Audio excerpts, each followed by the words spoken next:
91.2 FM पर आप सुन रहे हैं बदलते शहर की धड़कन। हेलो हल्द्वानी। और मैं हूं आपके साथ अनिल। प्रोग्राम है यंग हल्द्वानी। और यंग हल्द्वानी में आज हमारे साथ हैं मार्शल आर्ट प्लेयर विनय कुमार जोशी, जो कि जिजित्सु एसोसिएशन ऑफ इंडिया के महासचिव भी हैं। तो आज हमारे साथ हमारे स्टूडियो में मौजूद हैं विनय कुमार जोशी। तो सबसे पहले हम उनका स्वागत करते हैं। जोशी जी, आपका स्वागत है। बहुत बहुत धन्यवाद जी, बात करते हैं जिजित्सु के बारे में। तो ये जो मार्शल आर्ट की एक फॉर्म है या फिर मार्शल आर्ट का एक हिस्सा है, हम कह सकते हैं, तो इसका जो एक परिचय है वो आप हमारे श्रोताओं के सामने कैसे रख सकते हैं, या फिर जिससे कि आम श्रोता जो भी सुनने वाले रेडियो इस वक्त हैं वो किस तरह से इस जिजित्सु को समझ सकते हैं। जुजुत्सु एक जैपनीज टर्म है, जैपनीज शब्द है। और जुजुत्सु जो खेल है, मार्शल आर्ट का जो ये फॉर्म है, इसका आविष्कार जापान से हुआ है। और जुजुत्सु को mother of all martial arts कहा गया है। जुजुत्सु जैसे प्राचीन खेल से, जो कि जापानी सैनिकों की युद्ध कला के रूप में जानी जाती थी, उसी में से समय के साथ साथ धीरे धीरे जूडो और कराटे जैसी लोकप्रिय विधाओं का जन्म हुआ। और पिछले कुछ समय से जुजुत्सु अपने वास्तविक स्वरूप में एक स्पोर्ट के रूप में अंतर्राष्ट्रीय लेवल पर ख्याति प्राप्त कर रहा है। और धीरे धीरे ये आगे एक स्पोर्ट के रूप में बढ़ता चला जा रहा है। 2018 में एशियन गेम्स, जो कि जकार्ता इंडोनेशिया में आयोजित हुए, उसमें पहली बार जुजुत्सु को एक स्पोर्ट के रूप में मान्यता मिली। और 2018 के एशियन गेम्स में जुजुत्सु ने अपना ओलंपिक खेलों में पदार्पण किया। एशियन ओलंपिक खेलों में इस खेल का पदार्पण हुआ। जुजुत्सु अब वर्तमान में विश्व यूनिवर्सिटी खेलों का, world police and fire games में, वर्ल्ड स्कूली खेलों में, और बहुत सारी world combat games, world games जैसी जो विश्व स्तरीय प्रतियोगिताएं होती हैं, उसमें एक रेगुलर मार्शल आर्ट स्पोर्ट के रूप में खेला जाता है। जुजुत्सु एक जैपनीज टर्मिनोलॉजी, जैसे मैंने बताया, इसमें जू माने जेंटल और जुत्सु माने कला होती है। तो ये एक जेंटल टेक्निक, जेंटल आर्ट कहलाती है। और जुजुत्सु जो खेल है वो किक पंचेस के साथ साथ ग्राउंड टेक्निक्स पर खेला जाने वाला खेल है, जिसमें जब भी एक गेम दो खिलाड़ियों के बीच में होता है तो वो किक पंचिंग की टेक्निक के साथ शुरू होकर के और ग्राउंड टेक्निक्स में चोकिंग और लॉकिंग की टेक्निक के साथ वो गेम समाप्त होता है। ये जुजुत्सु के बारे में कुछ बेसिक जानकारी है। जी, जैसे मार्शल आर्ट जो एक दायरा है, अगर इस फील्ड का हम कहें तो एक बहुत बड़ा दायरा है। और यह देखा जाए कि जो ऑल ओवर द वर्ल्ड है, हर जगह अलग अलग तरह की मार्शल आर्ट्स इसमें डेवलप हुई हैं। तो जिजित्सु उनसे कैसे अलग है, और उससे पहले ये कि जो मार्शल आर्ट की अलग अलग कंट्रीज़ की जो एक फॉर्म्स हैं, उनका भी एक छोटा सा परिचय आप हमारे श्रोताओं के सामने रख सकते हैं। राइट। जैसे आपने पूछा कि जुजुत्सु अन्य मार्शल आर्ट खेल कलाओं से कैसे भिन्न है, मैं बताना चाहता हूँ कि कराटे, जो कि एक बहुत ही लोकप्रिय खेल है और सभी समाज के अधिकतर लोग कराटे शब्द को जानते हैं, सुना हुआ शब्द है, फिल्मों से उसको बहुत लोकप्रियता मिली है।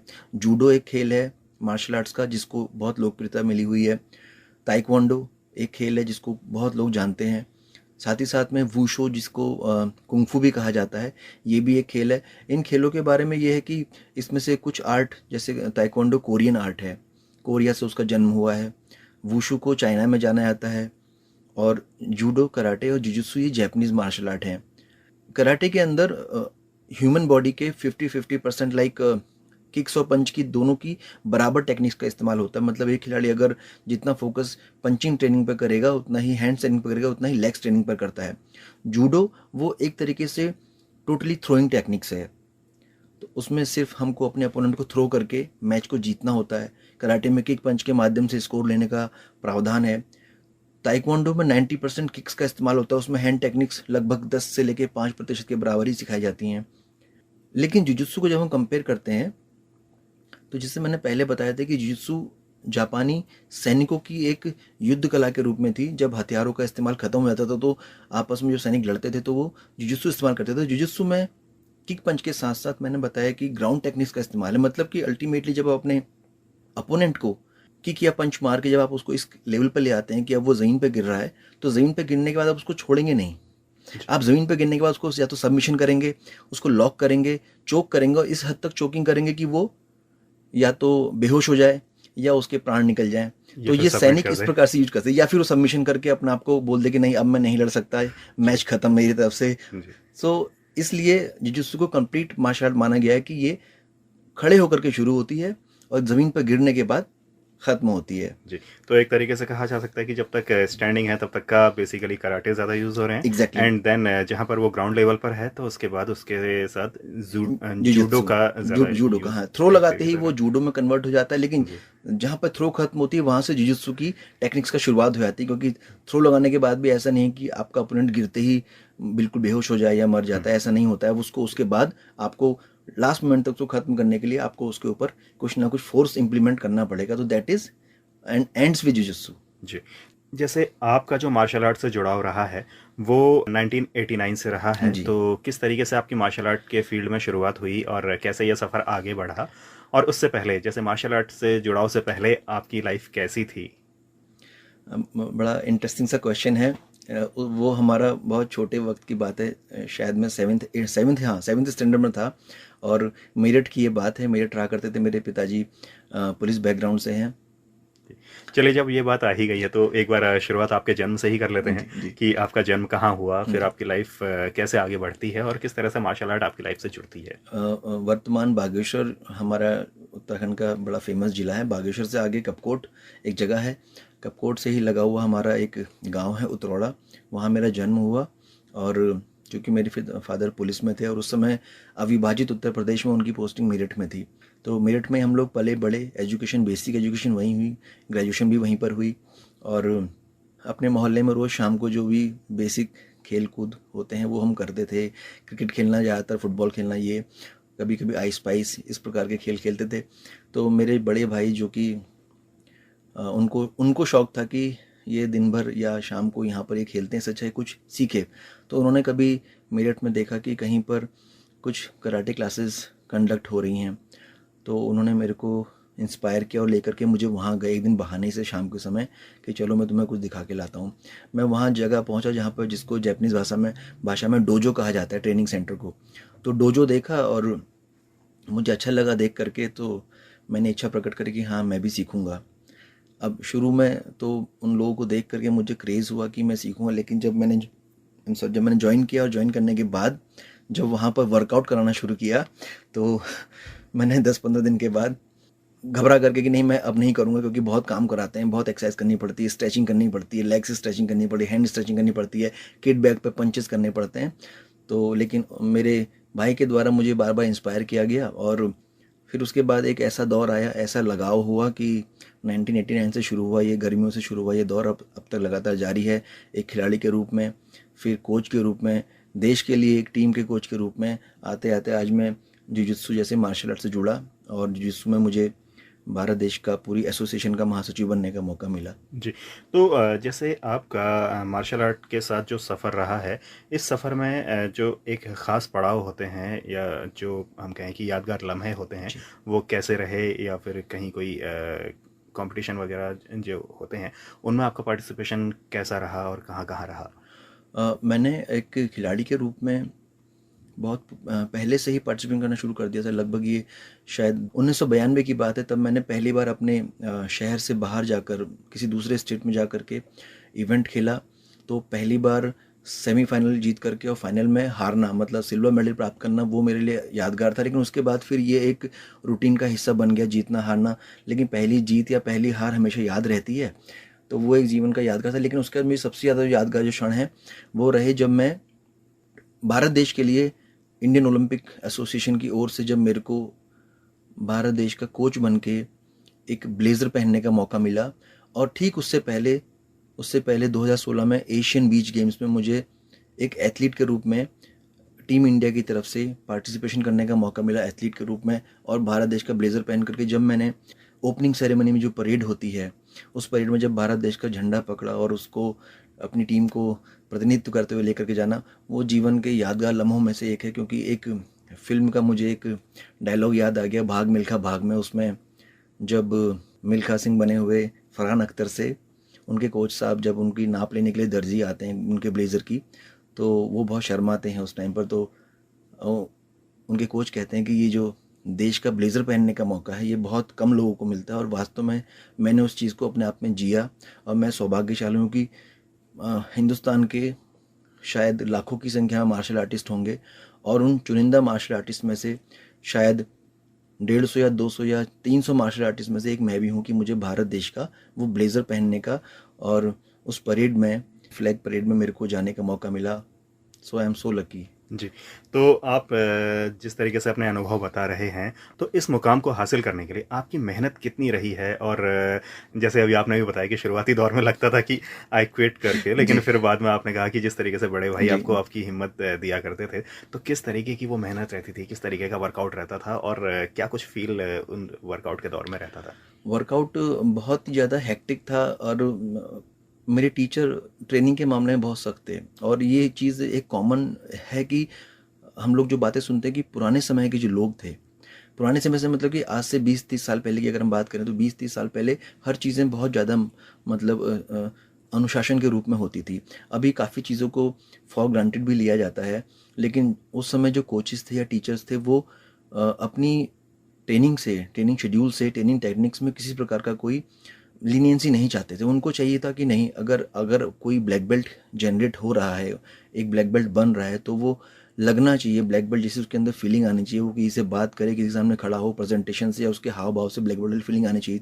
तो मेरे टीचर का भी यही मानना था और हमने उनकी बात को 100% पूरा किया। अपनी पढ़ाई को साथ साथ करते हुए सुबह और शाम के हमारे ट्रेनिंग शेड्यूल फिक्स थे, तो जाड़े गर्मी भी कभी नहीं देखे, लेकिन ट्रेनिंग पे गए और ऊपर से फिर जब अपना शौक हमने उसमें दिखाना शुरू किया तो भाई के साथ साथ मेरे पिताजी, जो कि मैंने बताया कि पुलिस बैकग्राउंड से थे, तो वो भी इस मामले में बहुत स्ट्रिक्ट थे कि नहीं उठो, सुबह उठ के डांट के खड़ा कर देना और रूटीन पे भगा देना। याद आती है दंगल मूवी में उनके गीता और बबीता के पिताजी की जो सख्ती थी वो याद आती है उस फिल्म को देख करके।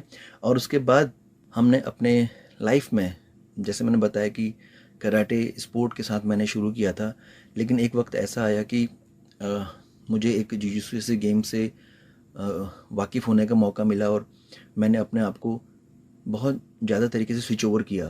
तो वो स्विच ओवर करना, जुजित्सु कराटे से जुजित्सु में आना, ये अपने आप में एक चेंजिंग मोमेंट था मेरे लिए। लेकिन चूँकि अगर आपके मन में किसी चीज़ को करने का जज्बा होता है और आप करना चाहते हो, तो ऑटोमेटिकली फिर आप उस चीज़ में ढल जाते हो। तो मैंने अपने आप को जुजित्सु में कन्वर्ट किया और स्टेप बाय स्टेप आगे बढ़ते हुए, ज़्यादा लंबा समय नहीं है, 2012 से अब तक की बात है, उससे पहले कराटे देन जुजित्सु, और धीरे धीरे करते करते मैंने जुजित्सु को अपनी पूरी उत्तराखंड स्टेट में, चूँकि मैं जुजित्सु एसोसिएशन ऑफ उत्तराखंड को एक महासचिव के रूप में भी देखता हूँ, तो उत्तराखंड में भी काफ़ी जुजित्सु के मैंने एथलीट इस दौरान प्रिपेयर किए और इंडिया में हमारा और उत्तराखंड में जुजित्सु को प्रमोट करने का दौर लगातार जारी है। जी, तो बात आ गई है जहाँ उत्तराखंड की और इंडिया में जिजित्सु को प्रमोट करने की। तो जैसे पुराने दौर में हमने बात की कि चाइना की अपनी एक मार्शल आर्ट फॉर्म थी, जी, या फिर जापान की मार्शल आर्ट फॉर्म्स रही हैं, कोरिया की मार्शल आर्ट फॉर्म्स रही हैं, और इस तरीके से और भी कई सारे देशों की मार्शल आर्ट फॉर्म्स रही हैं। और इंडिया की ऐसी क्या मार्शल आर्ट फॉर्म्स रही हैं, या फिर कुछ जो कि हम कह सकें कि इस मार्शल आर्ट फॉर्म को इंडिया रिप्रेजेंट करता है? राइट। इंडिया की मार्शल आर्ट फॉर्म्स हम में से काफ़ी लोग वाकिफ़ होंगे अब, जिसमें एक केरला की ट्रेडिशनल मार्शल आर्ट है जिसको कलारीपट्टू के नाम से जाना जाता है। कलारीपट्टू मार्शल आर्ट की फॉर्म होने के साथ साथ अब एक स्पोर्ट के रूप में भी डेवलप हो रही है। कलारीपट्टू के साथ साथ गतका आपने सुना होगा, जो कि सिख समुदाय का एक खेल भी माना जाता है। वो भी अब एक स्पोर्ट के रूप में डेवलप हो रहा है, जिसको भारत सरकार ने एक खेल के रूप में मानते हुए उसको अपने स्पोर्ट्स प्रोग्राम में जगह दी है। ये भी एक खुशी की बात है कि ये अभी आज से 2-3 महीने पहले ही ministry of youth affairs and sports ने इंडियन मार्शल आर्ट्स में गतका, लाठी, थांगटा थांगटा मणिपुरी मार्शल आर्ट है, ट्रेडिशनल मार्शल आर्ट है, कलारीपट्टू को अपने स्पोर्ट्स प्रोग्राम में जगह दी। और खेलो इंडिया, जो कि भारत सरकार का एक बहुत ही एक महत्वपूर्ण खेल प्रोग्राम है, उसमें एक रेगुलर स्पोर्ट के रूप में इन खेलों को शामिल किया। तो मुझे लगता है कि जिस प्रकार हमारी गवर्नमेंट इन खेलों पर ध्यान दे रही है और ओलंपिक खेलों के अलावा हमारे लोकल जो मार्शल आर्ट्स हैं उनको प्रमोट करने का काम कर रही है, तो मुझे लगता है कि और एथलीट भी या हमारे सामाजिक जो इतने समाज के दायरे में रहने वाले लोग हैं वो भी इन नए खेलों के बारे में जानेंगे, उनका महत्व समझेंगे और अदर मार्शल आर्ट्स की अपेक्षा अपने खेलों को अपनाने में ज़्यादा रुचि लेंगे। जी। जी, विनय जी, अब एक सवाल मैं ये जानना चाहूँगा कि जैसे जो युवा जी। मार्शल आर्ट से जुड़ना चाहते हैं, उन्हें किस तरीके से जुड़ना होगा और किस तरीके से उन्हें मेहनत करनी होगी? और इसके अलावा ये भी है कि कोई भी युवा आज के दौर में अगर हम देखें तो वो कैरियर की ओर को ज़्यादा फोकस रहते हैं, तो मार्शल आर्ट में किस तरह से वो अपना कैरियर बना सकते हैं? देखिए, जहाँ तक मार्शल आर्ट्स में जुड़ने की बात है, चूँकि हमारा ये प्रोग्राम हमारे हल्द्वानी और आसपास के लोगों के लिए है। हमारे हल्द्वानी शहर में बहुत सी जगह पर मार्शल आर्ट की क्लासेस होती हैं। बहुत से स्कूल्स हैं जो मार्शल आर्ट्स की क्लासेस को प्रमोट करते हैं, चूँकि सीबीएसई की जो स्कूलों को एफिलिएशन देने की गाइडलाइन है, उसमें गाइडलाइन में 2 चीज़ें कंपल्सरी हैं कि आपके स्कूल में योग और मार्शल आर्ट की क्लासेस होनी चाहिए। तो ये सीबीएसई की 12th की रिकमेंडेशन के लिए बहुत ज़रूरी है। तो काफ़ी सारे स्कूल इस चीज़ को मानते हैं और फॉलो भी करते हैं। और जहाँ तक मेरा इतना लंबा अनुभव है, उसमें मैंने देखा है कि पेरेंट्स और ख़ुद बच्चे वो मार्शल आर्ट के प्रति बहुत उत्साहित रहते हैं कंपेरेटिवली अदर स्पोर्ट्स। या तो वो क्रिकेट पसंद करेंगे, अदरवाइज उनसे कहा जाए कि अगर आपको मार्शल आर्ट या क्रिकेट या किसी अन्य खेल में से ऑप्ट करना है तो मार्शल आर्ट जरूर पकड़ लेंगे या फिर क्रिकेट में चले जाएंगे। ये एक नेचुरल एक मैंने एक प्रोसेस देखा कि ये फिल्मों के माध्यम से या सुनने के माध्यम से या हमारे अंदर एक ऐसी स्पिरिट है ह्यूमन के अंदर की, उसको फाइटिंग स्पिरिट पसंद है, एक्शन पसंद है बच्चों को या हमको ही पसंद है, तो हम लोग मार्शल आर्ट्स को देखना पसंद करते हैं या ज्वाइन करना पसंद करते हैं। तो ये इट्स नॉट टफ, कोई भी आ सकता है कहीं से भी और मिल सकता है, ज्वाइन कर सकता है। अलग अलग जगह पे इसकी क्लासेज हैं, सेमिनार्स होते रहते हैं। और एक बार खिलाड़ी अगर इससे जुड़ता है, अगर एक बार खिलाड़ी मार्शल आर्ट की किसी भी फॉर्म को पकड़ता है, किसी फॉर्म को ज्वाइन करता है, तो वो धीरे धीरे अपने आप को अपने रूटीन प्रैक्टिस से, अपने सही डाइट शेड्यूल से, अपने प्रैक्टिस शेड्यूल से कैरी फॉरवर्ड कर सकता है और आने वाले दिनों में देश के लिए या राज्य के लिए खेलने का मौका पा सकता है। जैसे मार्शल आर्ट से जुड़ने के लिए सबसे पहली बात ये कि मार्शल आर्ट से कोई युवा क्यों जुड़े या फिर उसको जुड़ने के पीछे क्या प्रेरणा उसके लिए हो सकती है? एक बार इस बारे में भी हम अपने श्रोताओं के सामने कुछ आपके ज़रिए बातचीत रखना चाहेंगे। अभी आपने मुझसे पूछा था कि किसी भी व्यक्ति को मार्शल आर्ट से जुड़ के भविष्य में किस प्रकार का बेनिफिट मिल सकता है। मार्शल आर्ट से जुड़ करके अपनी स्पोर्ट्स की जो भी क्वालिटीज़ हैं या जो भी शौक हैं वो पूरे किया सकते हैं। मार्शल आर्ट से जुड़ना सिर्फ एक स्पोर्ट ना हो करके एक करियर का भी बेनिफिट आपको दे सकता है कि अगर आप चाहें तो एक मार्शल आर्ट इंस्ट्रक्टर या कोच के रूप में अपने आप को इस्टेब्लिश कर सकते हैं। जैसे मैंने आपको बताया, स्कूलों में मार्शल आर्ट इंस्ट्रक्टर्स की और अलग अलग संस्थाओं में मार्शल आर्ट कोचेज़ की ज़रूरत होती है। तो अगर कोई व्यक्ति चाहे तो अपनी मार्शल आर्ट के साथ स्टडी करते हुए इन खेलों में आगे बढ़ सकता है, कोच के रूप में, इंस्ट्रक्टर के रूप में सेवाएं दे सकता है या प्राइवेटली क्लासेस शुरू करके सोर्स ऑफ अर्निंग का जरिया बना सकता है। तो ये सब उदाहरण इसलिए मैं आपको दे रहा हूँ क्योंकि मैंने अपने हल्द्वानी शहर में और उसके आसपास, मतलब पूरी इंडिया में बहुत जगह देखा है। आईटीबीपी, सीआरपीएफ, आर्मी, बहुत सी ऐसी जगह हैं जहाँ पर मार्शल आर्ट कोचेज़ की रेगुलर नियुक्ति होती है, उनके अपॉइंटमेंट्स होते हैं। और आई थिंक हर व्यक्ति को अपने जीवन में मार्शल आर्ट ज़रूर सीखना चाहिए। नॉट फॉर लाइक एक स्पोर्ट समझ करके भी ना सीखे तो सेल्फ डिफेंस के लिए सीखे, क्योंकि मार्शल आर्ट बहुत ज़्यादा डिसिप्लिन भी देता है और सिर्फ एक स्पोर्ट नहीं है, ये अपना आप में एक कल्चर है, एक कला है, एक खेल तो है ही है। विनय कुमार जोशी जी, आपसे काफ़ी सारी बातें रही आज के इस यंग हल्द्वानी के एपिसोड में, और इसके अलावा कोई और बात अगर आप हमारे श्रोताओं के सामने रखना चाहें तो आपका स्वागत है। आज का हमारा ये बात करने का जो सिलसिला था, ये यंग हल्द्वानी में आपने मुझे बुलाया, मेरा स्वागत किया, उसके लिए मैं बहुत बहुत आभारी हूँ। हल्द्वानी के आसपास और हल्द्वानी में रहते हुए एक लंबा अरसा अब हो चुका है और मैं अक्सर देखता रहता हूँ, पढ़ता रहता हूँ, नैनीताल पुलिस की पहल भी देखता रहता हूँ कि नशे के लिए उनके बहुत अवेयरनेस प्रोग्राम है, महिला सुरक्षा के लिए अवेयरनेस प्रोग्राम वो लोग चलाते रहते हैं। मैं चाहूँगा सुनने वाले सभी श्रोताओं से कि वो अपने जिस भी एज के उनके बच्चे हैं वो उनको प्रेरित करें कि वो मार्शल आर्ट सीखें या अपने बच्चों को सिखाएं। लेकिन आसपास के समाज में इन सब चीज़ों का ध्यान रखें कि अगर किसी बच्चे का या किसी भी व्यक्ति का झुकाव किसी भी अच्छी चीज़ की तरफ होगा तो ऑटोमेटिकली उसका झुकाव दूसरी चीज़ की तरफ नहीं जाएगा।